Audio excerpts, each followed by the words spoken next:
Hello, First Christian Church. I'm Chris, and it's time to tune into this week's FCC Pulse.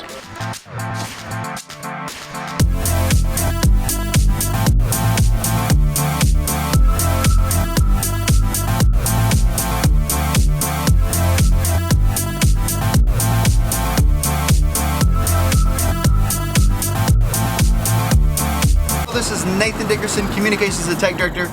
We're here at Catalyst Coffee Company because I want to learn a little bit more about what they do and why they do it. So we're going to jump in, talk to Sandy Nienaber, General Manager, and learn about Catalyst. Just how can we help? How can we help Catalyst Coffee Company?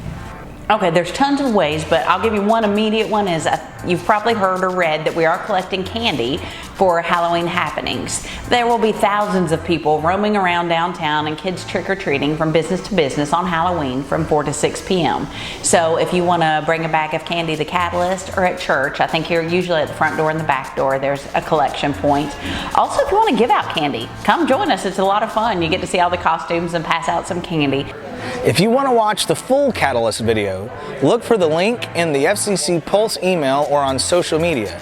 You can find out more about Catalyst by going to fccgreen.org/outreach and clicking on the Catalyst tab, or just stop by for a cup of coffee.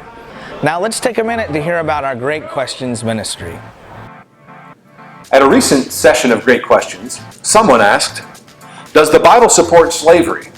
And we said, long story short, that in the Bible, and in terms of many ancient understandings of slavery as a voluntary, indentured servitude that functioned as economic means of providing for the indigent, which made up, according to some scholars, upwards of 80% of the world in Jesus' day, that yes, the Bible does support that, but in terms of our modern understanding of slavery, as a means of keeping people from experiencing socioeconomic freedom and justice that is race-based, involuntary, and lifelong, well, then absolutely not.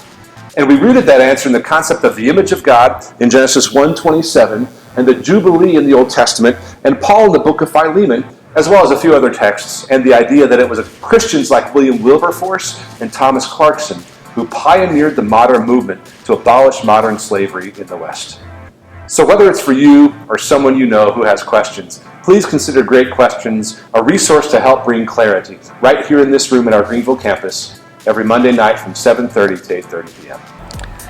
If you are interested in Great Questions, visit our short link, fccgreen.org/GQ, or show up on Monday nights at 7:30 p.m. in the Worship Center at our Greenville campus.